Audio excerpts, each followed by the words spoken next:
Should we get seated? Yep.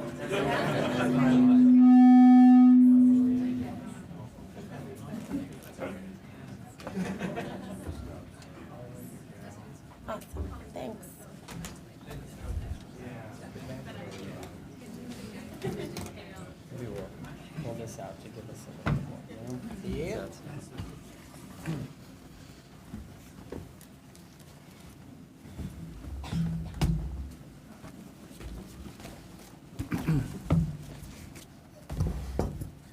Okay. Good afternoon, everyone. My name is Don Bell, and on behalf of Senator Blumenthal and the Senate Caucus End Human Trafficking, thank you all for taking the time out of your day to come down and hear this panel. Special thanks to everyone who is watching through the live stream. In light of the latest TIP report and the New York Times series on lawlessness on the high seas, we hope to have a substantive and informative conversation today about slavery in the global marketplace. So without further ado, I will turn it over to our moderator, Melissa, who is the director of the test. Thank you. Thanks.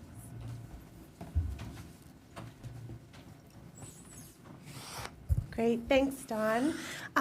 It's a great pleasure to be here with everyone today. I'm Melissa Sperber. I'm the director of the Alliance to End Slavery and Trafficking, and we are a coalition of 14 human rights organizations that work on solutions to prevent and end human trafficking at home and overseas. We are here today because of the generosity and support of our hosts, Senator Blumenthal and Portman, who together chair the Senate Caucus to End Human Trafficking.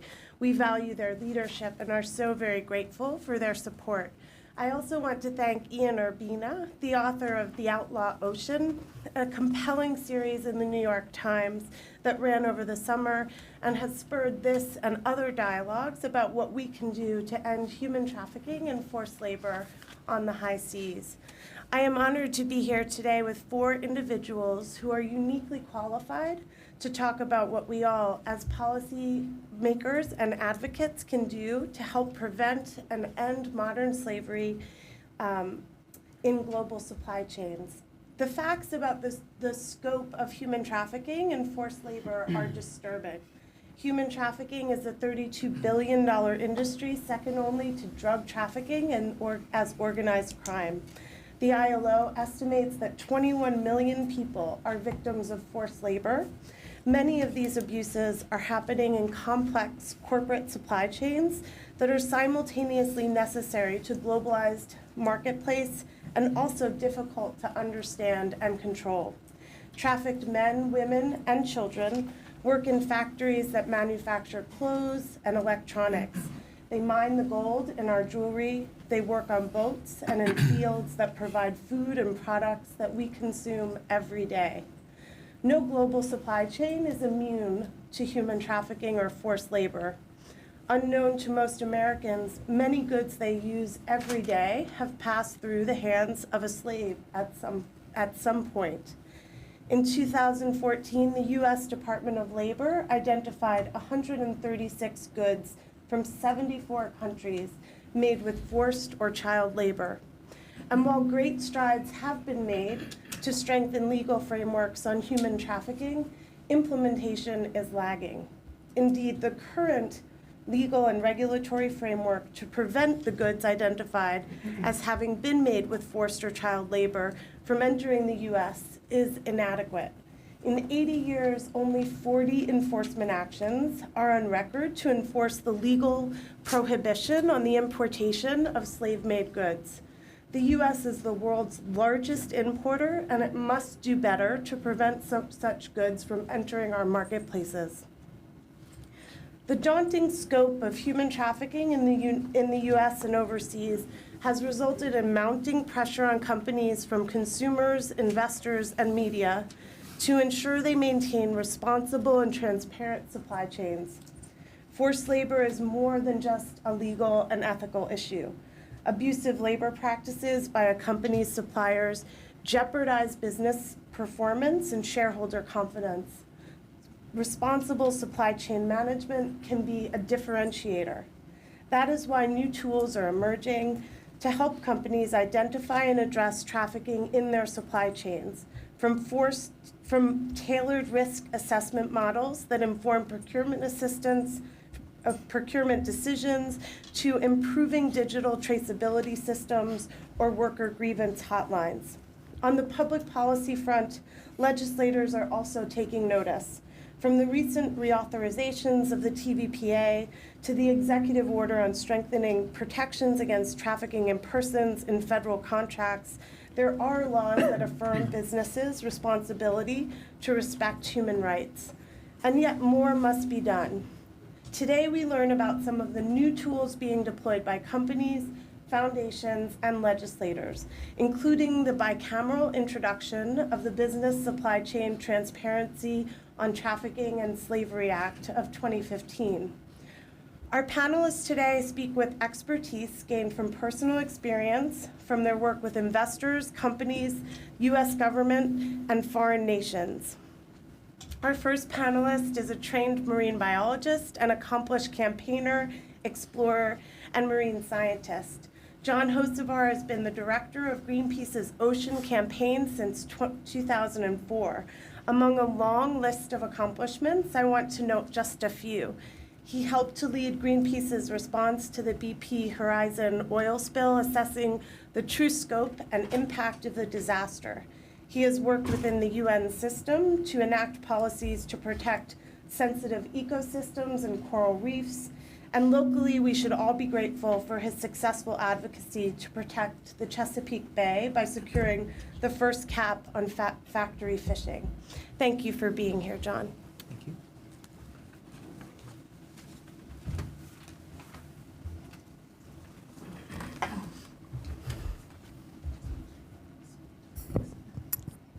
Gotcha. It's nice to see a full house. Can you hear me okay?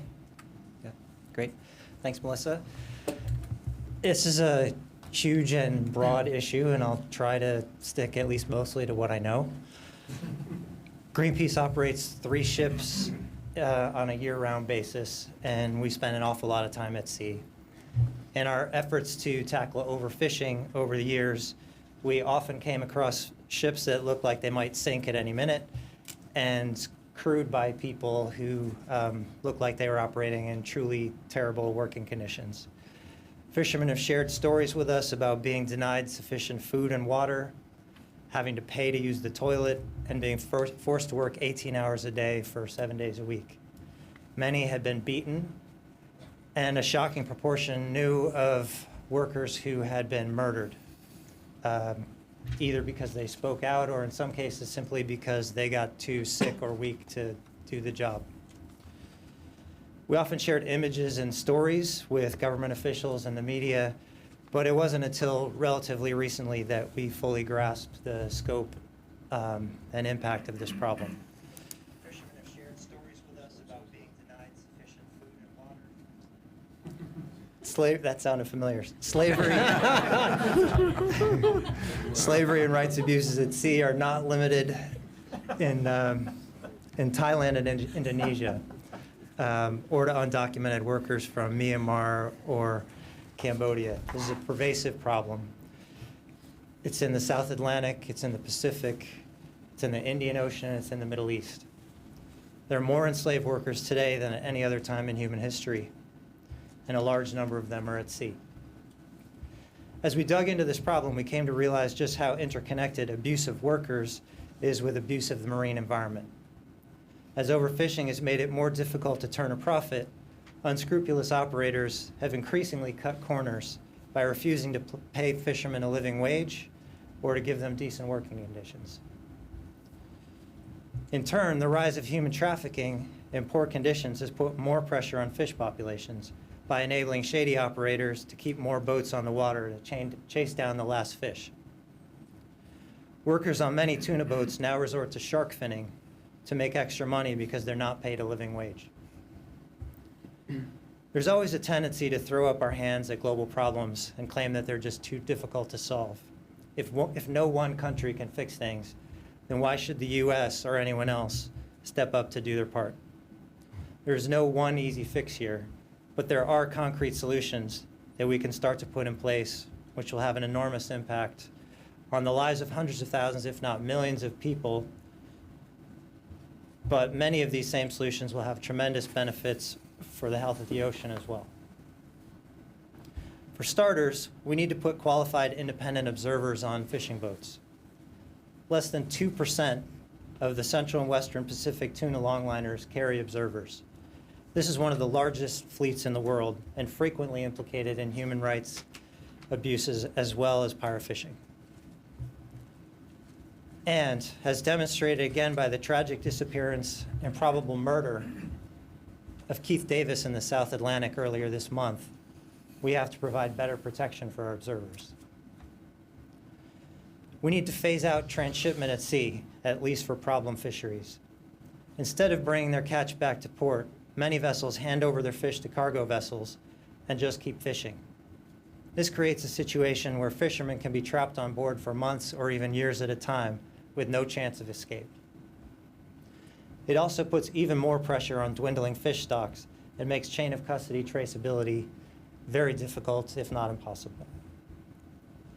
As one of the largest markets for seafood in the world, the U.S. has considerable responsibility for what happens on fishing vessels. Regulation requiring all seafood entering the U.S. to be fully traceable is a critical and urgent part of the solution. The Interagency Task Force has put forward some excellent proposals that will get us part of the way there, but we need concrete timelines for plans to address all types of seafood and not just a small number identified so far as high risk.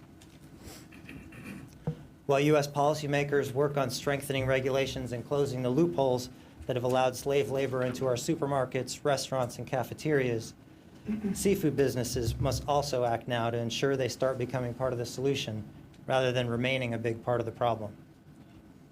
The unpopular but undeniable fact is that today it is impossible for most U.S. companies to say for sure how all their seafood was caught, where it was caught, by who, or under what conditions. This is an unacceptable situation, and consumers are losing patience. Companies like Walmart and Chicken of the Sea can no longer plead ignorance about their culpability or deny their ability to make a difference.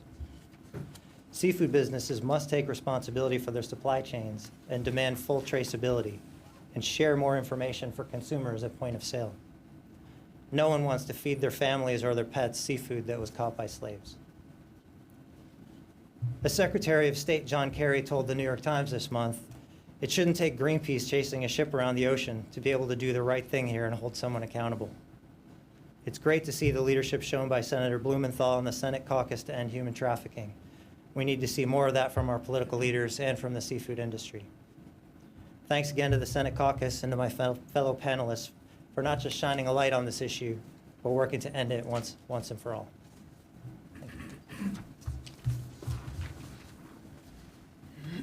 Thanks so much, John.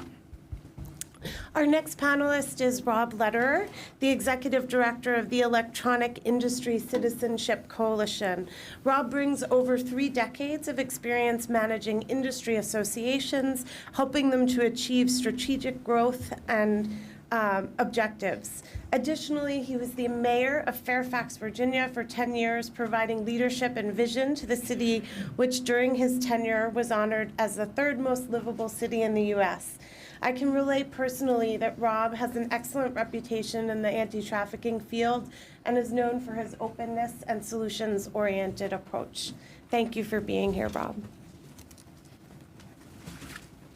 Wow, I didn't realize I was going to get a political plug as well. So, look, it's an honor to be here with you all today and to talk about the important topic of forced and bonded labor. Just by way of a background, the Electronics Industry Citizenship Coalition was an organization that was formed in 2004, and it was a group of leading companies in the electronics industry that came together to form a common code of conduct, primarily in the area of corporate social responsibility. Once the code of conduct was developed, they then determined that they needed to find a way to evaluate the risk of their supply chain against that code of conduct. And once risk was identified, to find a way to develop an audit program to close out the issues that were outstanding that was creating that risk. And that was really the formation of EICC in 2004. And all of those elements are still present today in the organization. We currently have 120 companies that do over $3.5 trillion in annual sales. We did over 11,000 risk assessments on factories around the world in the last 2 years, and we annually this year did about 1,000 audits on those factories that were determined to be at risk. Sort of the fundamental sort of principle, as I said earlier, is our code of conduct. We break our code of conduct down into 5 general areas. That's labor, ethics, safety and health, environment, and management systems. Members have to adhere to the code of conduct on both their own facilities, and they have to agree to push it down through their supply chains. The code of conduct is reevaluated every 3 years and updated every 3 years through a very robust process. And I can tell you there was no more attention in this particular code review than the topic of forced and traffic labor as we went through the review process in 2015. Obviously, as we've shared today, and I know many of you looking in the audience have kind of followed the circuit of this particular topic, realize there is no single answer to addressing this issue. It is a very complex issue, but it's one that we have tried to unpack under the leadership. It started last November, the Verite report that focused on the electronics industry, specifically in Malaysia. We have spent a great deal of time down there trying to understand the issues and the complexity of the issues and the evolving challenges that are faced to those issues. As a result, this year we changed our code of conduct to address the issue in what I would consider to be a very meaningful way. We changed the code to say that no unreasonable restrictions on workers' freedom and movement can take place in the workplace. We changed the code to say that workers must be provided with a written employment agreement in their native language prior to the worker departing his or her country of region. Workers shall be free to leave work at any time and to terminate their employment, all of which is now part of our code of conduct. Employers may not hold passports of any worker, and the worker shall not be required to pay employers or agents recruitment fees or other related fees for their employment. The principle is really simple of that. No worker should have to pay a job, and no worker should be placed in a bonded or forced labor situation as a result of that job. So those are some of the things that we have certainly walked down the path to try to address in a very meaningful way. We're proud of the example the electronics industry is sharing in that. We're doing a lot of things to make a difference in Malaysia, such as developing now supplemental audits that our members can use to root out forced labor specifically within their supply chains. We're developing and understanding the relationship with employment agencies and the challenge of custody in terms of when you get the worker through an employment agency, and we're developing a certification program that our members can use to develop the good employment agencies from the bad ones, or the ones that are following our code of conduct from the ones that are not. We're developing a series of shadow audits that are taking place throughout Asia where we have identified forced and trafficked labor. We are now developing a worker helpline program specifically in Malaysia, and spending a lot of time coordinating with NGOs, the Malaysian government, the U.S. Embassy that's down there. We're trying to organize the 16 sending countries that send workers into Malaysia, certainly in the area of forced labor. Certainly there's a lot of challenges in front of us. We've made a lot of progress, but certainly understanding the obstacles that actually some government laws place in terms of unpacking the issue of forced labor through government rules and levies that may be in place, the chain of custody, as I said earlier, on using employment agencies, and the hard-to-convert process in many countries to go to direct employment, which we think is certainly a longer-term solution to all of these problems, so the chain of custody issue goes away. So those are the things that we're working on as an industry. I'm thrilled to be able to come here and share those things with you, and certainly look forward to a continued dialogue. Thanks so much, Rob. Our next panelist is Mike Lombardo, and he is a senior sustainability analyst at Calvert Investments, where he examines corporate sustainability practices, emerging trends, and policy developments in the retail and technology sectors. He designs and implements Calvert's stakeholder engagement strategy regarding supply, environmental, and social risks, sustainability reporting in high-impact industries and emerging markets, as well as governance sustainability. Among numerous other multi-stakeholder endeavors, Mike co-founded the Emerging Markets Disclosure Project, a global investor-led initiative that promoted sustainability in emerging markets. Thanks for being here, Mike.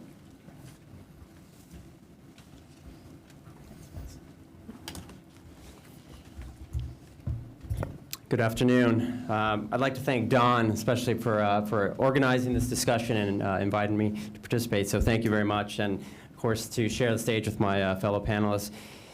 I'm going to keep my comments brief. We really want to engage in a meaningful discussion, but what I'd like to do is really paint a picture of why this issue matters to investors. Why am I here talking about this? Why do we care about this issue?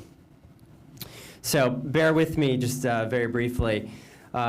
Just to get a sense who is sort of aware of responsible investing, socially responsible investing. If you're aware, if you know what that means, okay. Pretty good familiarity, but very quickly for those who are not. Calvert is a responsible investment firm, and like many others, that means that we take environmental, social, and governance factors we incorporate them into our investment due diligence process. And in fact, there's a growing number of investors that are doing this. Just at a very high level, I can tell you there's an organization or an initiative really that came out of the UN about 10 years ago, 11 years ago, called the United Nations Principles for Responsible Investment. And investors that sign on to these principles have pledged to incorporate these factors, environment, social, which includes human rights, and governance into their process. I can tell you that there are about 1,400 asset manager signatories globally representing 59 trillion. So it's not an insignificant number, just to put that in context. At Calvert, we've been around since 1976, so we know a little bit about these issues. We are essentially a mutual fund company. We offer equity and fixed income products, and we manage $13 billion in assets under management. So in addition to incorporating these factors into our investment due diligence process, we do extensive engagement and dialogue with companies we hold in our funds. Probably many of Rob's members at EICC we've engaged over the years. We believe that's a very, very powerful tool and a necessary part of our work. And some of the issues that we've dialogued with include human trafficking amongst other broader human rights issues. So just sort of cut to the chase, the heart of the matter, why do investors care? And I think there's just a couple of key reasons. One, we believe that human trafficking, amongst other, again, human rights issues, are material. And by material, these are issues that are relevant, that are critical to making our investment decision. That's at a very high level. I think it's important to note that, from a materiality perspective, this can have, significant impact on access to capital. I think another important factor that we believe is important to this issue in investment is from a reputational standpoint. It has to do with license to operate. It has access to market implications. And of course, there's legal and regulatory matters. If you look at the California law, the Transparency Supply Chain Act, thousands of companies are already required to disclose what they are doing to address these issues in their supply chain.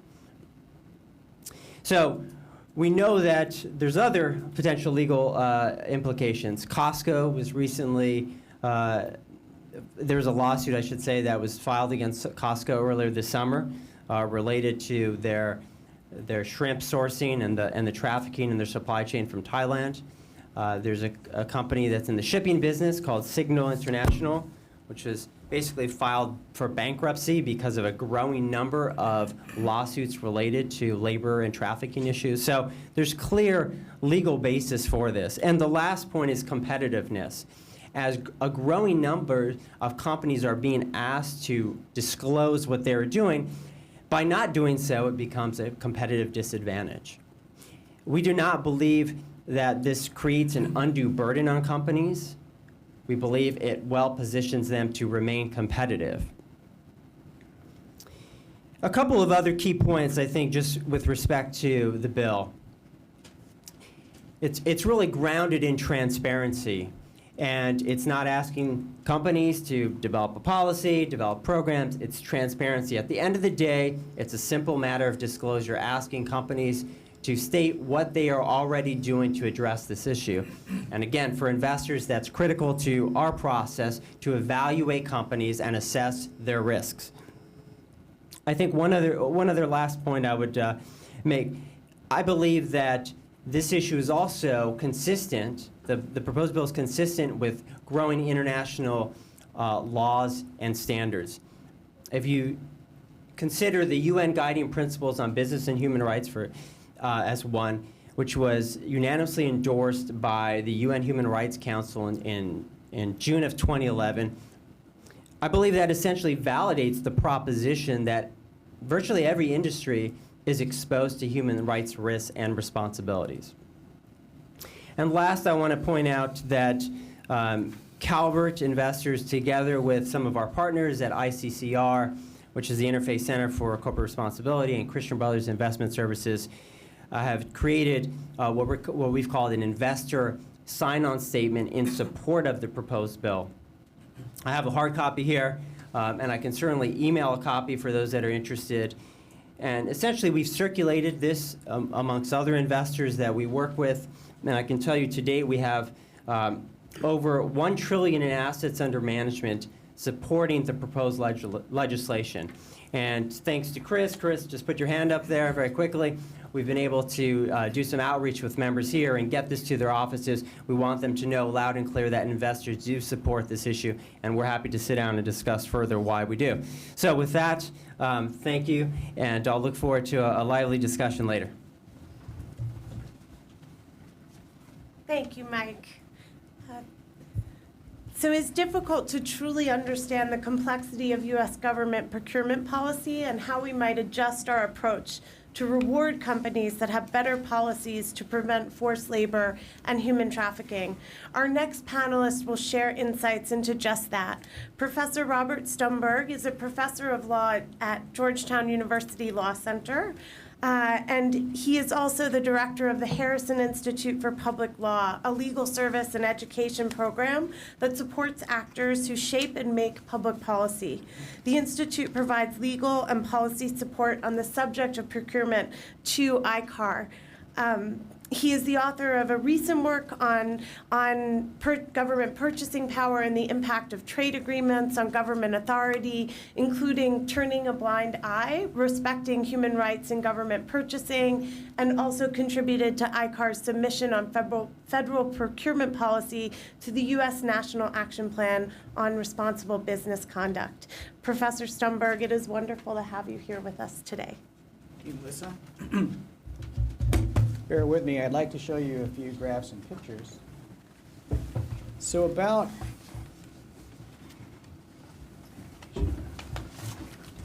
a month ago, I got a phone call from an enterprising reporter, and he said, how much product from slave trawlers does the U.S. government purchase? And I'm like, I haven't the foggiest idea.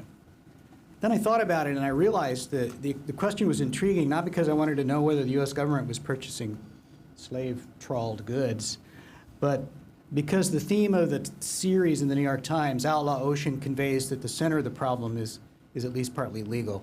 The high seas are a place where there is no effective jurisdiction. The legal theories are pretty soft. But procurement is a kind of government accountability that does exist. And so I set about to just try to answer three questions quickly for today. Does the government purchase slave-produced goods? If so, is there in fact a framework through procurement laws that could create jurisdiction on the high seas for the U.S. government? And if so, is there a sufficient basis in transparency for that system to work? And the answers briefly are yes, yes, and no. So let me begin by just referring to the markets we're talking about. The United States is an economy, imports most of its seafood from Asia. And most of that is from Southeast Asia, and a great deal of that is from the area that Ian Urbina wrote about, Thailand, Bangladesh, and China in particular. There are basically two categories of high-risk products, fish meal and seafood. Seafood, you understand, Fish meal goes into everything from pet food to livestock food, the fish pellets that are fed to the catfish that you had for lunch yesterday, and more than anything else, chicken. For every 4-pound roaster that you eat, that chicken digested and turned into protein 1.5 pounds of fish meal, more or less depending on the price of soy protein. These are the ingredients that go into fish food. So we're all aware that the slave trade we're talking about today occurs on trawlers on the high seas. There's literature going back at least a decade that indicates that the same kind of trafficking concerns and broader human rights concerns also occur in the factories where the fish is processed, cleaned, packaged, frozen, or canned. These factories in places like Thailand employ roughly 90% of their workforce from highly vulnerable migrant laborers. One of the better Greenpeace reports that I saw indicated that they assessed like a 20% risk of slave labor in that particular supply chain, but if you include the factories, it's a 30% risk of child labor. And you put those together and you got the worst forms of child labor under highly hazardous conditions. So as we began to figure out how do you map this stuff, we looked for statistics that even lawyers could understand. And the first kind we looked at were US Customs statistics. So pick a company like Thai Union Frozen Foods. This was one of the companies named in a lawsuit. This one was against Nestle under the California Consumer Accountability Act. So Thai Union exports about 12% of Thai's seafood output. And if you look at their supply connections for the United States since 2007, they're to both Western and Eastern ports, and it ends up looking like something in the neighborhood of 550 million pounds. Another company looked at was CP Foods, which imports a lot of shrimp into the United States. They're a company that was named in the recent claim against Costco. Smaller scale there. But what's interesting is once you get within the United States, you can see the amount of goods coming to the ports. But once you get into the United States, Thai Union alone dealt with approximately 353 agents regarding 5,600 shipments. And so it's not a black box exactly, but it's a very complex box of intermediaries and wholesalers, which is a very formidable set of networks to take on in terms of tracing these supply chains.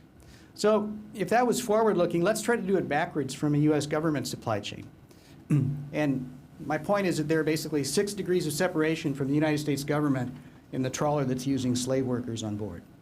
And very briefly, the steps are the U.S. government, in this case the Defense Department, buys from Cisco in 14 different states. Cisco buys from a wholesaler named Stavis Seafoods in Boston. Stavis buys from Kingfisher, a major Thai exporter.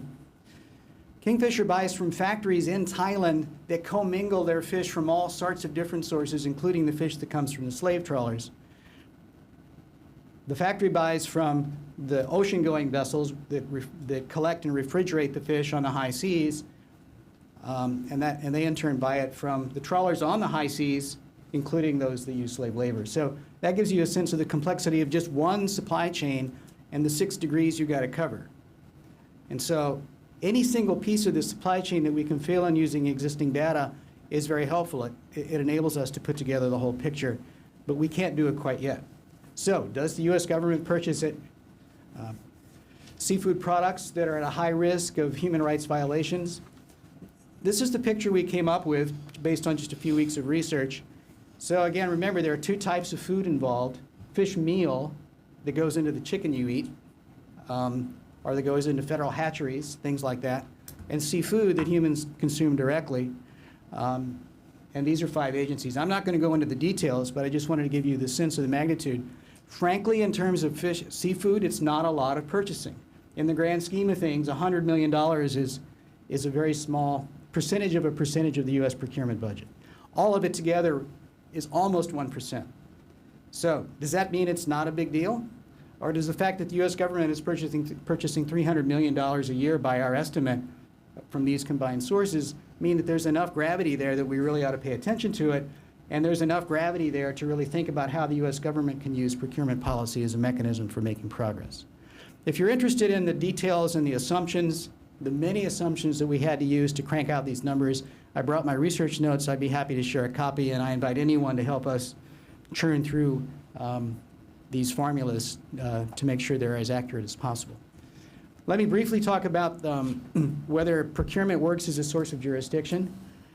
Think about the kind of laws that the United States government now has in place to deal directly with slavery. So the Tariff Act prohibits import of slave-made goods.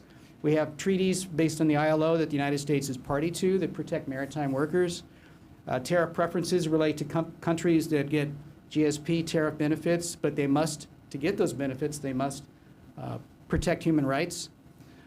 Procurement rules have been alluded to earlier, where the U.S. government prohibits trafficking, but also has a mechanism in place that was newly strengthened to encourage companies to prevent trafficking. Unfortunately, the prevention part does not apply explicitly to contracts below $500,000, nor does it apply to commercial goods, i.e. seafood.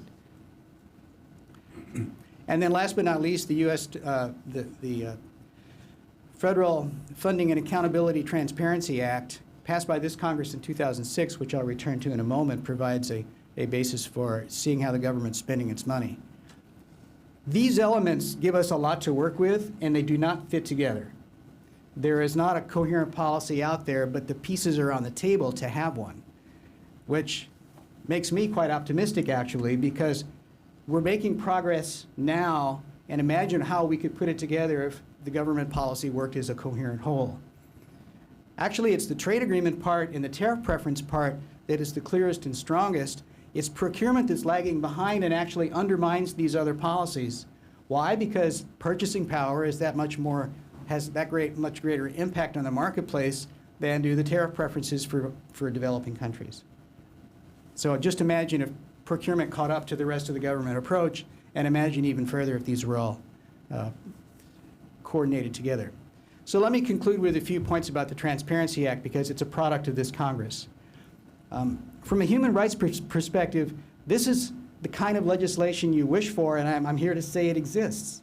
In 2006, on the consent calendar, a bill was passed, co-sponsored by Senators Mitchell, Coburn, Obama, and others, and it requires the government to disclose its supply chains, including subcontractors, including vendors, with no limit on what the bottom should be. Sounds pretty good, right? So, how did that go? The format for displaying this information is usaspending.gov, a database created in 2007 after the act was passed. And according to the most recent iteration, it is new and improved. Let me just give you two examples, and then I'll finish. So back in 2014, working with our colleagues at ICAR, we used this database, and we found that there were very helpful elements to instantly create a contractor profile so you could begin your research with a proper framework. And it gave us information such as, for a particular company, the 5 agencies that it worked with the most, the types of contracts, and very important, the types of product they most sold to the government. After the database was improved, the only thing we have now to work with is a list of contracts and the total. So by that one measure, the database is becoming less transparent and less user-friendly, not more. So having tried to apply this database to the issue of slavery on the high seas and tracing these supply chains, we come away with several observations. One is, it really is essential, as Congress required, to show who the subcontractors are. Without that lead in terms of your research, you're blocked at the border. You're blocked even before you get to the border, more importantly. Secondly, we couldn't even do a search of all contractors. We could sift through domestic contractors, and we could sift through foreign, but we couldn't put them all together to see what the big picture was. And when it came to foreign contractors, you have to do it country by country by country. So the database has been intentionally disaggregated, and whether that was intentional or not, it makes it very hard to use. The last point I'll observe is that when you have to search for high-risk products like shrimp raised or shrimp imported from anywhere, particularly Southeast Asia, you're left with these huge product codes or service codes like food service or cafeteria service. Well, shrimp is part of food, which is part of a much bigger class, so you're dealing with less than 1% trying to sift through this huge industry, which forces you to bring huge assumptions to your calculations. And when it comes to categories like meat, fish, and poultry all aggregated together, what we're hoping we could do is do a word search within a category like that to find the high-risk seafood, but we can't. What we had to do to make just a rough estimate was open each and every one of hundreds of contracts and look at the file that's online where you could see a summary of what the contract was for. Sometimes that was helpful, sometimes it wasn't, but you couldn't do a word search. So whether it's by design or not, this is not a user-friendly database, and it was not designed to allow someone like me to do a few weeks of work, or more specifically, someone like my research assistant, Nick, to do hundreds of hours of work just to put together a picture without having to make pretty wild assumptions about what the numbers would be.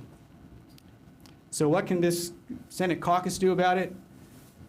I think it's pretty simple. Begin asking about the gaps in transparency. Pursue it yourself. Talk to the folks at the Treasury Department whose job it is to manage this database. Perhaps ask the GAO to evaluate usaspending.gov. And by all means, talk to the folks in the executive branch who are putting together the U.S. National Action Plan on Responsible Business Conduct, because that's probably the next best opportunity to put these issues front and center.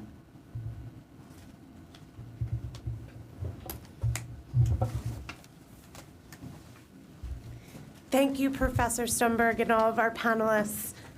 The perspective each of you brings is invaluable. So many people here in Washington, in the advocacy community and on Capitol Hill, and in the administration and agencies care deeply about this issue and want to make a difference. That is why my first question is about how we can use the tools our government is already producing to increase business transparency, to prevent trafficking in supply chain and other business operations. One of ATTEST's key objectives is to maintain the integrity and credibility of both the annual Trafficking in Persons report published by the U.S. State Department and the biennial list of goods published by the U.S. Department of Labor. These two reports offer data and analysis about whether governments are committed to combating human trafficking and how they realize that commitment. Importantly, they also outline in detail those goods made with forced labor worldwide. And yet, there is a disconnect. Within the government, these reports are not being utilized to inform purchasing decisions or trade relationships. And they are not being used to better coordinate agency efforts or to markedly improve oversight efforts in global supply chains. Why is that, and what can we do about it?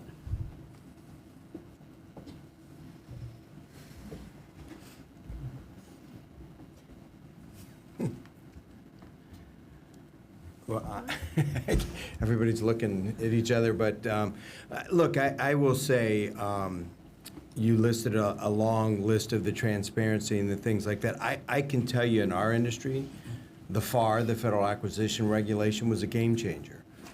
Certainly in the forced labor issue, it gave the focus to our industry to realize that this was not an issue that was going to go away. It certainly was a motivation in which we evaluated as a benchmark the things that we did in the code of conduct that I outlined.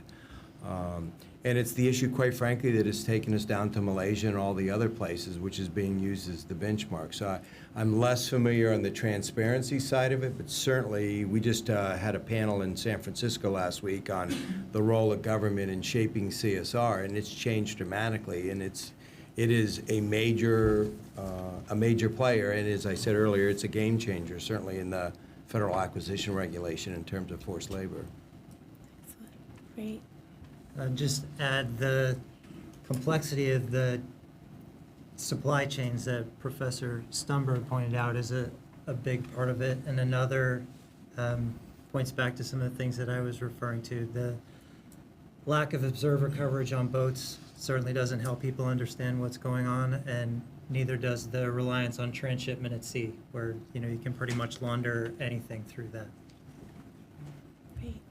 My second question before I open it up to the audience is recent media coverage of human trafficking and forced labor in global supply chains has spurred an important dialogue about ending human rights abuses against workers in global supply chains. Stories by the New York Times, the Associated Press, and The Guardian uncovered seemingly intractable and untraceable human rights abuses And the impact of these stories continues to ripple, affecting public policy, corporate practice, and efforts to achieve accountability for survivors. What is your impression of these new tactics employed by the media to uncover these abuses, and how can we learn from and support their work?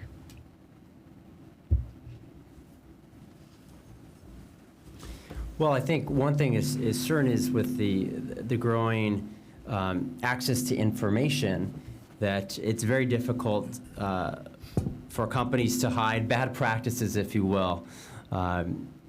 And I think it really behooves companies to be aware of the legal implications, the reputational implications, the supply chain disruptions that can happen to their business. And again, we've talked through the examples. We don't need to rehash those, but I think we'll see a continuing growing amount of information through social media, through journalists, through other sources that will continue to bring this information to light. And that's great for us as investors, so we can make our appropriate decisions, but I think it's also helpful for companies to be aware of the information that's out there, but also to be aware of good practices. I mean, I think it's one thing to look at some of the bad practices, but this can also help circulate best practices and ways to improve and manage some of these risks in their supply chain.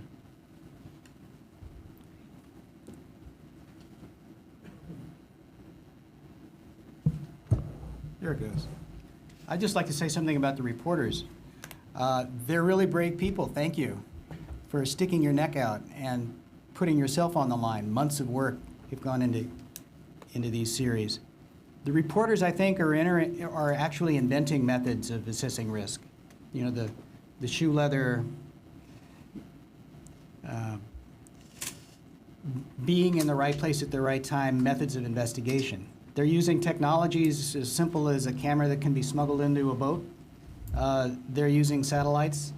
They're figuring out how to do tracking on the ground. They're working with people in country. There are folks in the electronic industry, for example, who already developed a really far-reaching network in developing countries where folks from those countries and who are competent in those cultures are the ones interviewing workers at the factory gate. So there's a new movement and a lot of fresh thinking and new technology that we didn't even have 10 or 15 years ago that's coming to bear. A lot of us would do well to follow their tracks and to learn from the methods that are being employed and then think about how to scale them up. One thing we hear, if I could add, one thing we hear from talking to government agencies is that when it comes to using the government's purchasing power, the agencies don't have the capacity or the expertise, or for that matter, the culture to do the kind of work that you've seen investigative journalists do very recently. But that capacity is sitting in this room. And so what is really called for is a public-private initiative, unlike that which we've seen before. I'm not talking about corporate social responsibility, as important as that is. I'm talking about how government needs to relate differently to capacities of investigation and monitoring outside of its own agencies.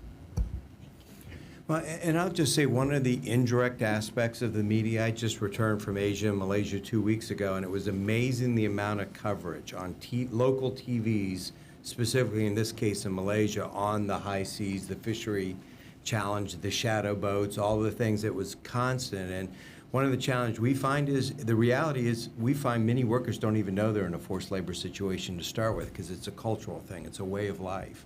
And so we're spending a lot of time trying to come up with meaningful worker communication tools so they understand their rights, they understand how to identify when they find themselves in a forced labor. And I think the indirect benefit of all this media is they watch TV, they see it, and they start to understand that it's not acceptable, it's not, they don't have to tolerate it, and they start challenging it, which I think is a good thing. Great point. Thanks, Rob. Okay, so now I'd like you to open up discussion from our audience members. Is there anyone that has a question for our panelists? Don.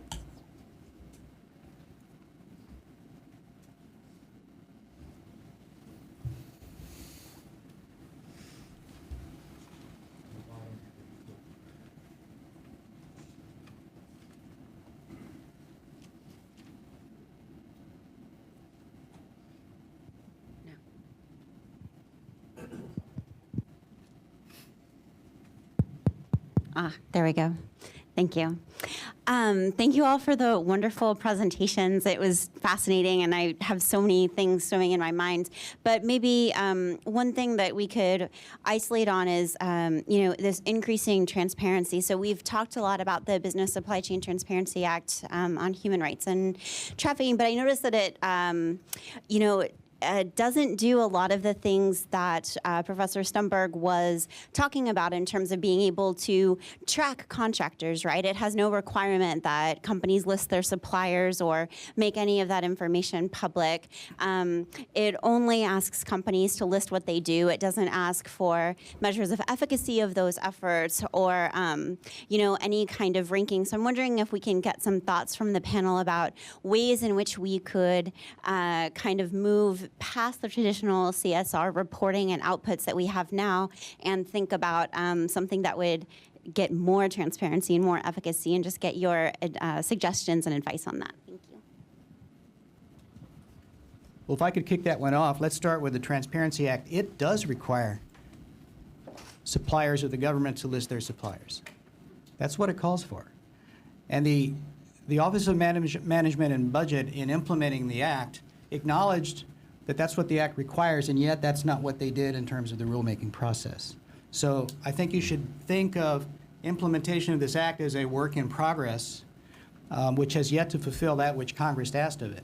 Now, it's open-ended as to how far down you go. Can you go down to the factory level? Obviously, the expense to the agencies is a concern, and Congress discussed that in the committee reports and in the legislation and asked for a trial run, which occurred between 2007 and 2009. So there's a question about the degree of it, but if you've got a 6 degree of separation chain between the U.S. government and slavery, and you can get beyond the first degree of connection to the second or third, that's a significant improvement, and that allows us to make up the other gaps much more easily. Thank you. Can I just give one response? Sure.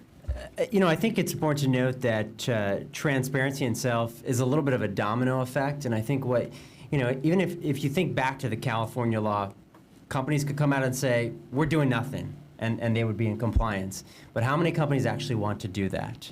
So it does create an impetus for reassessing, taking stock of what you're doing, knowing what your competitors are doing. In some ways, it's a little bit of a benchmark assessment. So I think it is a very helpful tool. And actually, if you look at a number of leading companies, again, not to keep referring to Rob's members, but they have some very strong members, HP, Apple, and others, many are disclosing their list of suppliers.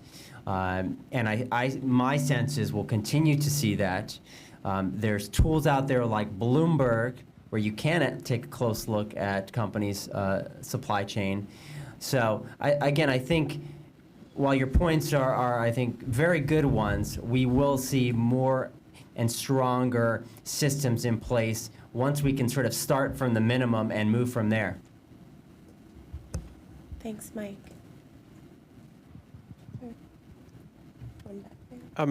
This is on. So 2 questions, I think mostly aimed at Professor Stumberg.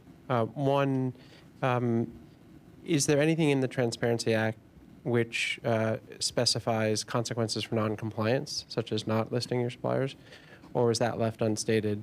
And I guess the second part of that first question is, what do you think will have to happen before things change in terms of the Transparency Act? Will some outside party need to use it in litigation against an agency to sort of wake up certain agencies that they need to comply, or something else?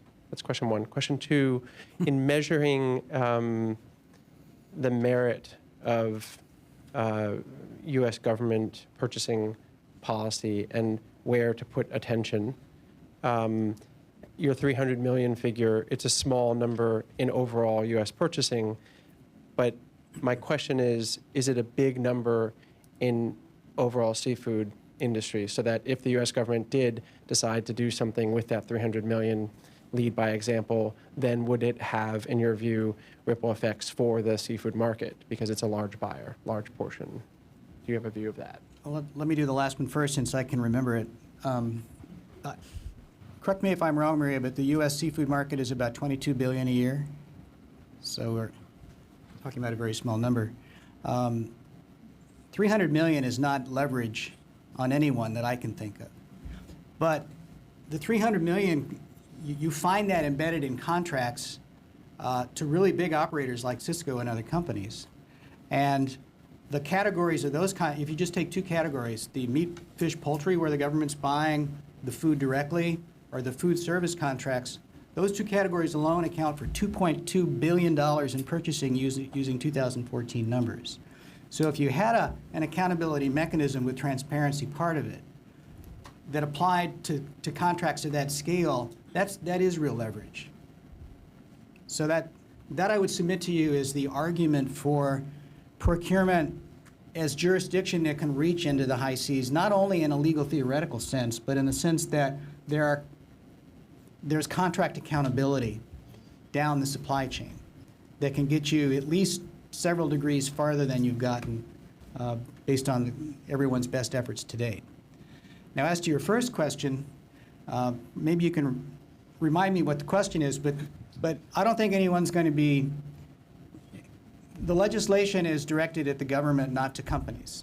It's not a commandment to businesses saying you must disclose something. It's a commandment from Congress to the executive branch saying this is how we want our procurement to work. And so it's up to OMB and the Treasury Department now to figure out how to implement a system of transparency in which the agencies give clear signals to contractors. They, in fact, assess the costs and benefits of different mechanisms and technologies for doing it. They can and should be smart about the uniqueness of one sector compared to another. So, for example, there's a major effort now going on with respect to logistics and security abroad because of the scandals that arose during the Iraq War. And that process is well down the road, and it's being coordinated on a multi-government level by the government of Switzerland, and there's an industry sector committee that kind of the cousin of Rob's organization in the security sector that's coming up with, actually they have their own code of conduct. That code has been incorporated into the agency's rules for procurement. And so the next step there would be for the State Department to implement their global security contract or the model for the contract together with this multi-government, multi-sector initiative in the security sector. That's kind of a harbinger of things that might be coming with respect to other high-risk sectors. But I wouldn't want to suggest for a minute that OMB try to come up with one-size-fits-all across the government. These sectors really are unique. And I think part of the problem that I sense from OMB in the past is that they do try to think about a government-wide approach. And in this context, that's almost a non-starter. I think this is the age not for top-down solutions, but for experimentation and focusing on best practices and learning from the private sector when something works, try to bring it in and test it. So what we need, I think, is a laboratory for testing, a conversation between government and the companies, particularly when they're organized into their own associations like Rob's, and a laboratory in the sense the governments can talk to each other. The world leaders on trafficking actually is probably the United States government for these huge contracts. But in other areas like purchasing of goods, the world leaders are the Nordic countries. So why aren't we sitting down with them to talk about how their supply chain monitoring happens and how their contract clauses are being written? Electronics Watch, a group in Europe funded by the European Commission, is this month developing the first ever contract clauses that would require passing down the supply chain transparency obligations. And it's going to be experimented with in terms of a $100 million contract being led by universities based in London. And that's what I mean in terms of experimentation. It's like learning by doing and then taking stock and then learning by doing some more. Did I get to your question? Yeah, I guess I still don't see when the legislature tells the executive to do something and the executive doesn't do it. Maybe it's the executive, federal agency. What has to occur to get the federal agency to comply, in your view? Does an outside entity, maybe public pressure? Okay. Yeah, there are theories of litigation in which members of Congress have standing to sue the president, and I think those are pretty popular in this Congress nowadays, from what I read in the papers. I'm suggesting something more modest, like the Senate Caucus on Human Trafficking picks up the phone and calls the Treasury Department and say, we heard that this database is pretty limited. So what's up? Why didn't you do some of this other stuff? These issues have been talked about for years. I'm not the first person to bring them to anyone's attention. So I would start with something simple like that. And if it turns out to be worthy of a focused study, then you have research organizations like the GAO that can do a competent, careful, bipartisan, neutral approach to lay out all the challenges. Do the agencies need more money? Of course, they say they do. Do the agencies need to focus on particular sectors in a way that they now don't feel like they have the legal authority? Things like that. And just add really briefly, the European Union has really come a long way on these issues in a fairly short period of time. And at this point, I'd say that we have quite a bit to learn from them. The relatively new commissioner for fisheries and environment is in DC right now with a pretty large team. So I'm sure that if you wanted, you could track him down. We could help. Thank you. Don, do we have time for one more question?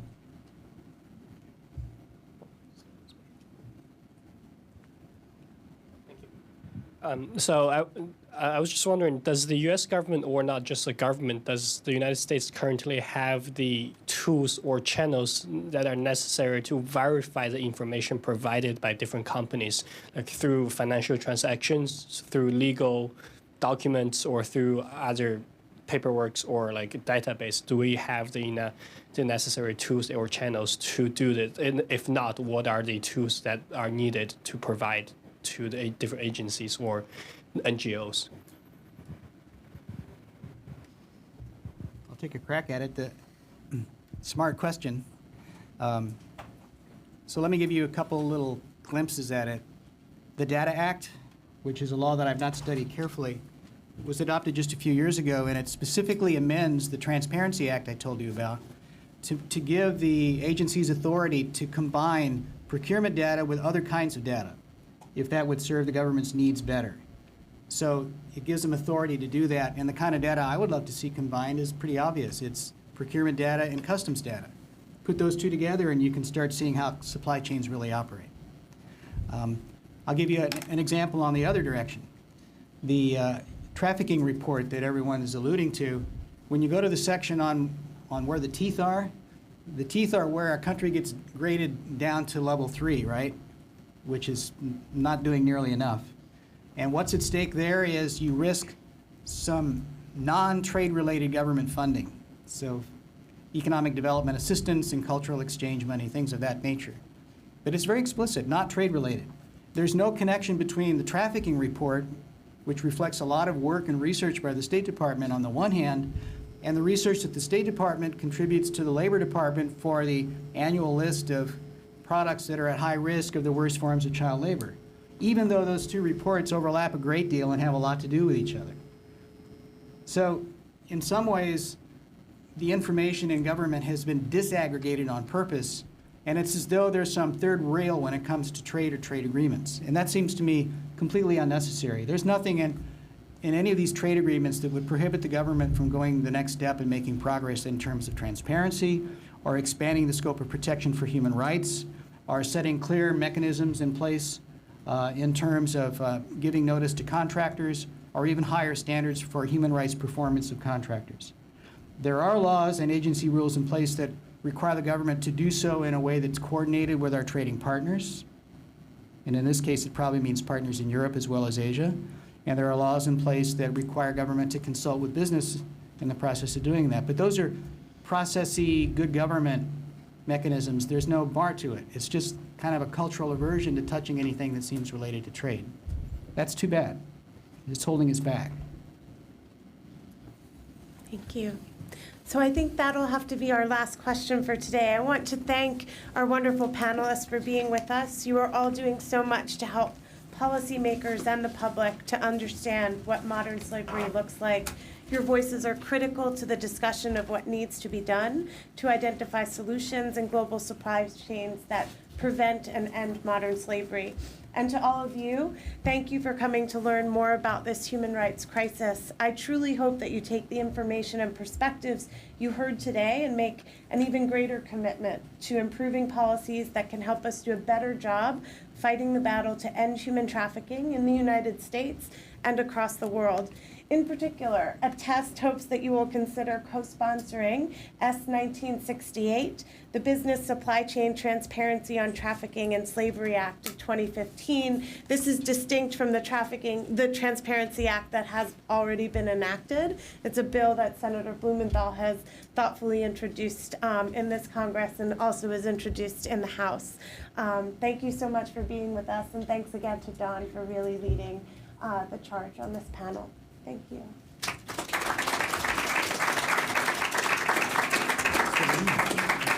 Very interesting work you done over there. Thank you.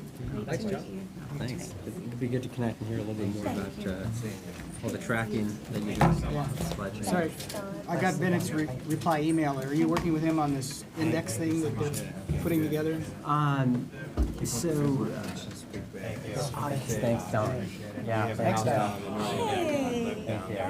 Most of my life. I think better off. It breaks my heart. Yeah, I know, and he let us go over for Hayden overfishing and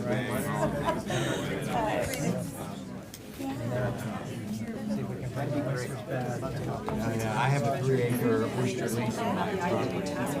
Yes. Yes. Exactly. Designed to deal with IUU fishing. Thank you so much. Thank you.